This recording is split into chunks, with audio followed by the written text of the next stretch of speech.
Hi, I'm Mike Glenn, and I am the president of the Engaged Church Network. We're glad that you have joined us today for our podcast. Joining us as our special guest is Linda Leathers. Linda is the executive director of Operation Andrew, which is a group that formed out of the Billy Graham Crusade. Mm-hmm.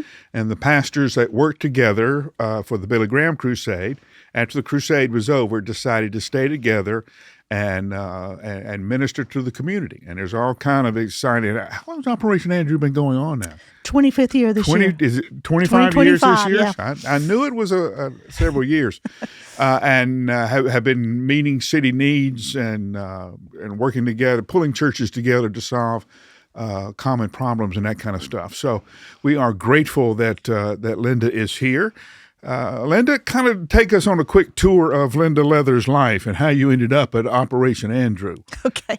Well, first, thanks so much for the opportunity to be here. I love what you're doing, and nothing like the joy of being able to, encourage pastors. Yeah. So I'm all in.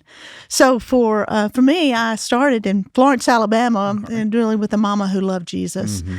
and it was very clear to me that I wanted that Jesus, and went to UNA. You got to love it. University of, I like to say the Vanderbilt of the Shoals area, University of North Alabama. It's a tremendous opportunity for me. After that, great opportunity. I just went to Jacksonville, Florida, and did computer science, sales of computers. And if you knew me, you realize that's a joke.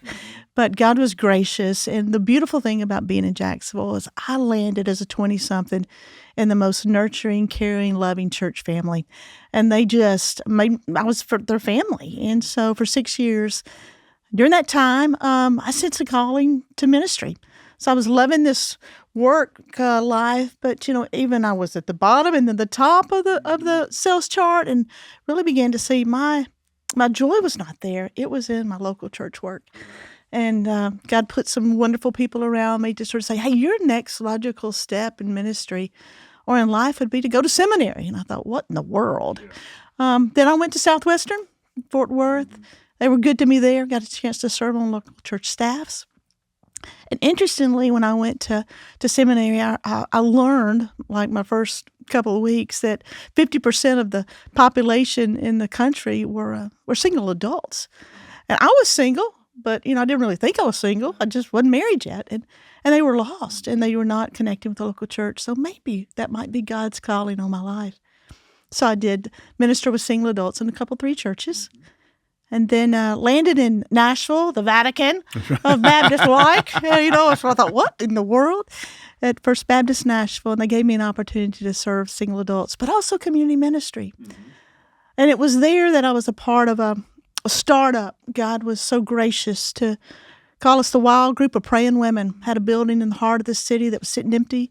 And God, really rose up a local nonprofit called the Next Door Recovery Now. Mm-hmm.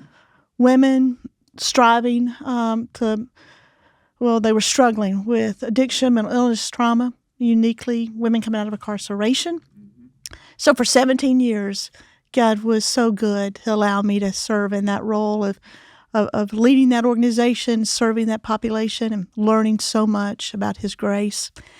Then I sensed it was time for me to transition. I love that work. It was time to transition. But I felt that God had another opportunity for me. And then, oh my, interestingly enough, I came to town in 1999, and right before the crusade. And I had no business being in the room, but I got an opportunity to volunteer for the crusade on the Citizens Committee. And I saw, people like my age now right. crying out to the city crying out to God for our city. And it's putting together the Billy Graham Crusade, and I saw it. And I thought, that's something special. All these people coming together. Who cares who got credit? They just wanted people to know Jesus. And so now here come some 20 years later, I have a chance to be a part of Operation Andrew Group, which formed, as you said earlier, mm-hmm. right out of that crusade. For people who don't know, give them a brief overview of what Operation Andrew does. Well, Operation Andrew Group is this group that unites the body of Christ. We partner with the local church to love God and our neighbors. We live out our calling in 3 initiatives. One is United for Pastors, which is we care for, support, want to come alongside pastors in some key areas of their personal life, their leadership in the local church, how they can develop other pastor friends and supporters, and then how through all of that, as our pastors are, as you well know, as they thrive, our community thrives. So our pastors work. Then we have a mentoring work called the Oak Project. Young adults partnered with a couple of more seasoned. So let me just start that over. The Oak Project really works. It's a young adult mentoring program, but it unites generations. 1-year commitment. More seasoned professional like me, really leaning with 2 young adults. It's just been really transformative what those relationships can be. So we got United for Pastors, we've got the Oak Project, and then the program that is we're known really well for in the community after 12 years of working with public schools. We partner public schools with a local congregation, and we really have seen that have tremendous impact. And so if there's a pastor out there who says, I really want to get to know my community, I want to serve, well, the public school is a great way to do it. Right. And so we sort of have this pack and play. We've done the work with the district. They've said we want churches involved, stay in our lane, and we do that both in the Davidson County, Metro Davidson County, and also Franklin Special District. So it's this amazing group that just wants to support the local church. We believe very much in these key areas in which we do it. Yeah. What and you took this over in 2020. Yeah. Mike stepped away, and has it been that long? No, did I say that right? Yeah, 2020. Yeah. So I'm getting old. I'm just sitting never. here right in front of you, getting old. Any time you have a transition like that. There's an excitement of, I'm going to get to do this. And then there's that moment of, oh, my word, what in the world have I gotten into? There's so much to do. And I am, the ocean is so big, my boat is so small. Yeah. When did that moment happen to you? Well, interestingly enough, I am a uniter, and I love that part of the role. And so when I got in, I saw, oh, my word, we've got all this opportunity. We've got all this capacity to grow. I'm a growth-oriented person, too, which drives some people nuts. But so I see it, and it became pretty quick that I realized, hey, we can't do everything, but let's do what we do really, really well. So it wasn't long until I realized, okay, we really need to understand our messaging, know who we are, look at our vision statement, really being able to communicate well who we are, and then go after it. So I would say, first 3 months. And then I realized, okay, my visions are great. Yeah. But we've got to bring along a lot of folks, and we were at our board was so open to what's it going to take for us to be really relevant to the local church. How can we come alongside? And, we're kingdom people. So how can we partner well with others? So you're trying to figure out what's our niche and how we can position it really well. This is a key point. I want to sit down. Any time, because our pastors are aware of all the hurt in their community, and they want to do everything. Mm-hmm. But their church and they themselves are called to only do a few things. Mm-hmm. And we trust that the other churches will do what they're supposed to be doing. Mm-hmm. But walk us through that, how you and Operation Andrew came to the conclusion, like, listen, here are the 3 things we do. And there are a lot of other things, ministry or mission that you could have chosen, but you chose these 3. So what was it that allowed you to say, hey, as you look at Operation Andrew, when you look at the needs of the city, here's where we fit. Here's our niche. Yeah, this is who we are. Yeah. Well, was it to make up the board? Was it to make up the members? Was it? Well, some was some legacy. Yeah. So we had this United for Hope program that all it needed to do is be given some encouragement and some capacity to grow. Yeah, a little water. Or lots of it, let's pour it on there. And then we had this Oak Project that was just an idea that was growing, but we knew mentoring was so important. Mm-hmm. And so, let's invest and let's grow capacity. Mm-hmm. And then really we were in a situation of, though we knew the needs of churches and we wanted to do so much, we realized we had a gap and that we were not serving at the capacity we could local churches, the pastors. Mm-hmm. And so we started about 3 years ago now, United for Pastors, and it was based on what we were hearing, and we were a little disconnected from pastors. And so, but we were hearing from research nationally that they were, questioning their call to ministry. They were overwhelmed. We were just really, when I started, we were just in the heart of COVID. Yeah. And so COVID wrecked a lot of pastors. Oh, my word. Yeah. And so how could we, so it took us a year. We hired someone, Adam Bazard, to come on and sort of lead that. So he did a ton of, just went, he interviewed, he talked to, how may we best serve you? And what happened out of that is the state of Nashville. We partnered with the Barna Group to say we want to show, I was at that conference. As a gift to the community, how can we provide some data for pastors to really help them in their ministry journey? And so that has been really game-changing for United for Pastors for us, because we've been going and sharing that story. Pastors can get the state of Nashville on our line. It's free of charge, and it's tremendous data.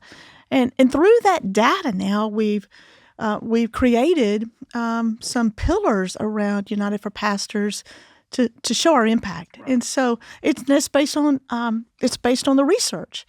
So interestingly enough, when we went back and looked, our community through that research said, hey, young adults are struggling in our community. They can't find their place. They need people to speak into their life. They want people to speak into their life. Well, hey, that affirmed the Oak Project.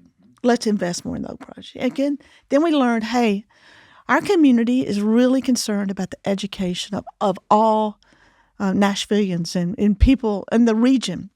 Okay, we've got this partnership to put believers in the public school to live the grace and to live out their faith, to serve the local schools, the students.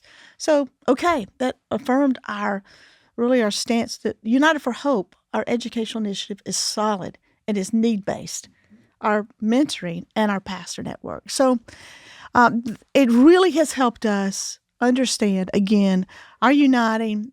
We want to do that well. These are our 3 areas. And what we really want to do is it all goes back to our heart of our verse, John 17, that really we may be one, that we as an organization, Jesus loving organization, partner well with other Jesus organizations who are doing some similar work, but we all have our unique niches. And so how can we come alongside and be great partners, which is part of our mission? So how did we do it is we were doing some things. We realized there were some things we did not need to do as an organization. And they were good. We made those hard decisions. Let's transition from those. Let's focus our resources, and now let's grow. On best. Yeah. And it's so easy. The hard choices in life aren't between good and bad. Mm-hmm. We do pretty well with that one. Yeah. It's between bad and worse. Right. And good and best. And our hearts as believers is to do so much. That's right. Because we will do, but it's been really, gracious of God to give us these 3 things that we can flourish in. Yeah. What'd you find out about pastors in your data? Our pastors, oh my. I just read it right before I came. 60% of pastors questioned their call over the last year. 54% of pastors feel lonely over the last 3 months. So what we found is these amazing individuals need to be encouraged, and they need people to come alongside them that are for them. and remind them of who they are in the Lord. I mean, they're pastors. They know this, but just to have people just come to say, "Hey, you're amazing just as you are. It is not your performance is not your basis of your relationship." So it's that type of. We found that just they were stressed, and they were anxious, and they were wondering, "Do I want to continue doing this?" And so our role is to come alongside them and help them realize the importance they play in the kingdom here in Middle Tennessee, and how can we? These are some talented pastors. Oh, mercy! Yeah, I mean they're, we always assume that it's Bubba down the road whose church is struggling, he's struggling, all of that. It's not. No. The names that you would know and that I would know would surprise our listeners now. That why are they struggling? Right. I think too. I wish Adam Brazard was here because he spends so much of his time with pastors, but in his pastor-sized churches from 15, a house church of 15 to many, many thousands, our identity can be wrapped up in what we do. Right. And we lose sight, and our family relationships lose sight, and then we don't really have friends to call because who can we trust? They're our church members. Right. I mean, they may be on the finance committee, and I'm telling them I'm struggling. And then you've got other pastors. And then there's some competition going on. I don't measure up, and then oh my word, my membership's going to the next church. They got better music, and so it's like there's so much. So. We just want to come alongside a pastor and say, we're for you. Yeah. We're with you. We want to provide you resources. It is for me, especially with my work with the Next Door, I just embrace that, anxiety, addiction, mental health, it's everywhere. Yep. Now let's break down those barriers. And I mean, pastors absolutely could be right now listening to this in the rural. I'm depressed.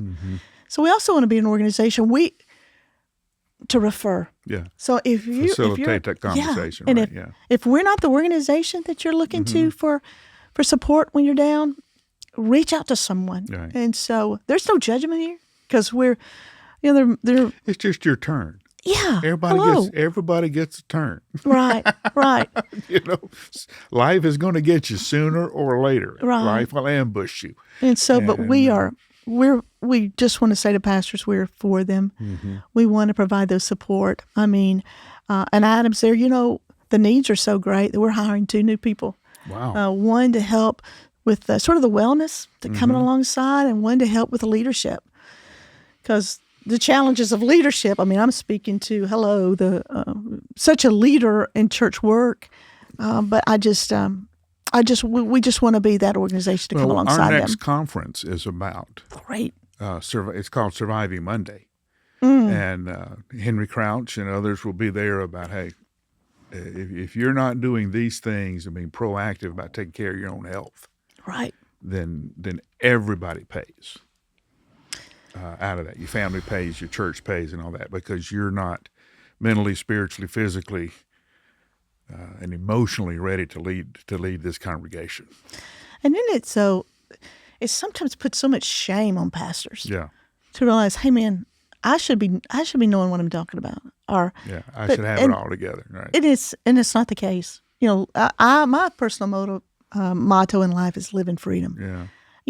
And even as church leaders, we live in the bondage of expectations or whatever those things are. But, Jesus really wants us to be people of freedom and joy. And I'm not Pollyanna. There's tough things out there, but how we deal with our situation is out of the freedom that Jesus gives us, not the bondage. Right. So it's so easy to fall in bondage. And so it's heartbreaking for us. And we want pastors to, as you do, flourish in their community. And so what's that going to take? So what's the future look like? Future's bright. 25 years. Yeah. I can't get over it. 25 years of. So we're right now just sort of praying, asking God to open up doors for our next 25 years, or we'll take it next 6 months for that matter. That's right. Yeah. I mean, but it's doing more of the same. It's looking at, how can we put believers in public schools to support the schools? And, all that effort, I'll just tell you right up front, it's not an evangelistic effort. We go in with the 4 spiritual laws. But you know what? What we do is we go in with relationships. Yeah. And once you get to know someone, when there is a need, we want that principal or those teachers to know, I can call XYZ Church because they have been and paid the price of relationships. And then there's amazing things that can happen through that. So we feel like we want every school in Middle Tennessee to have a church partner. Game-changing. We want young adults to flourish in their careers, in their lives. We know as young adults are making some of the biggest decisions of their life. Right, and they are less prepared for those decisions than we were. As the lifespan has extended, so has each part. Right. See, my dad was a man when he was 14. See, he could take the wagon to town and all that, and he was accountable for his actions when he was 14. Yes. My mom became an adult when she was 12 because her mom died of breast cancer when my mom, and she had 3 little sisters. So she became an adult overnight. I was 18. People thought you turn 18, you better start getting it together. Now it's 30. Right. And so we're having young people make forever decisions with a less developed decision process emotionally and mentally and all of that. Right. Because of the way our society has turned.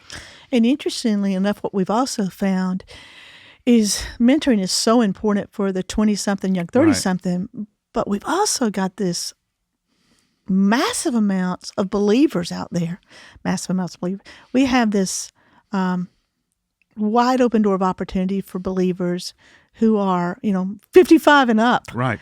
That are considering retirement and have got so much to give, and they're looking for purpose. And so the Oak Project sort of unites generations in building faith-based leaders. I used to tell senior adults all the time, don't join another senior adult Sunday school class. Go join a young married Sunday school class. Right. Because they have not seen what a marriage of 45 years looks like. Right. Their parents are divorced, whatever. They haven't seen that. They haven't seen a man live out a godly life and career and all of that. So the ability of senior adults, and I used to tell them, I said, every good rancher circles back yes, to make sure the herd's still healthy. Yes. Because as your little ones run off or wander off, not paying attention, I said, you got to circle back, make sure those young ones get caught up. And the fascinating thing is how many senior adults are stunned at how happy these young adults are to have these senior adults in their life. I'm telling you, how many times did you as a pastor hear that, hey, Brother Mike, do you have anybody that can mentor me? Yeah. And, and then the senior adults, I say senior, just, there's got a lot to live there. Yeah, nobody knows. No one wants to hear from me. I don't know how to do Twitter. I don't know how to do. They don't care. No, they really want. And so both ends of that spectrum are looking for purpose. Right. And mentoring provides that. So I love that program. Yeah, the early church used to, one of the great things of the gospel was it would recreate family. Yes. Okay, because if you were a Christian in some cultures, you show up, I've been thrown out of my family. Oh, true. I don't have any. And the pastor would go, there's your dad. He goes, Yeah. there's your mom. Those are your brothers, and they're your grandparents. I would tell senior adults, okay, your grandkids live in Texas or California. You got a boatload of grandkids on a pew next to you, in front of you. Yes. Spoil them just like you would your own grandchildren. Show up at their ball games. Do that. Do the things that you want to do but can't because of distance. Right. Do that now. And game changer. It really is. Game changer. And so, it's always, you end up being, you always are getting more than you give. Yeah, and absolutely. More blessed than you end up blessing. So. And so where does Operation Andrew Group, what does it look like in 25 years? I can't wait to see. But what we're doing right now, we are asking God to open doors of opportunities for us that are for His glory, that we can walk through to build the kingdom here in Middle Tennessee. And it's such an exciting time to be in Middle Tennessee. It's such, I mean, it's like, and so we have this tremendous opportunity as uniters to work well together, as believers to care well together, to honor one another, to respect one another, and to put not the system in place. Yeah, come on. That's so important, because if I'm a church member or a pastor of a church, I want to do something. I know I need to do something. I don't know how or what, but one phone call to Operation Andrew can get things initiated. And as you say, you've already got the material ready to hand to me, so I can go minister to my local school. So how do people reach out to you? So I think the best way to reach out to us is basically through the web. So it's operationandrew.org. So we're there, and I was just looking at our website. It's pretty good. Yeah. It really tells who we are, and finds you can find out there how to get involved. But we really are. We want to help the church be involved in the community. Yeah. And I think as we do that, I think it's not just me. Scripture tells us that we do it well. It's the best form of evangelism. People will see believers working together, and it'll draw people to Himself. And so that's what we're trying to do. Just be faithful and watch God do something that only He can do. That's Operation Andrew Group. Thank you. Listen, you and I know there are some things you learn only in obedience, that you can go to school, you can take all the tests, but there's some things you learn only by doing them. And there are some parts of the kingdom that you understand only through kingdom action. And that is the importance of Operation Andrew and the pulling together of the partnerships of all the churches throughout Middle Tennessee. Linda, thank you for being with us today. You can reach Linda at operationandrew.org. Of course, we are the Engaged Church Network. I'm Mike Glenn, and I'm grateful you joined us for this time.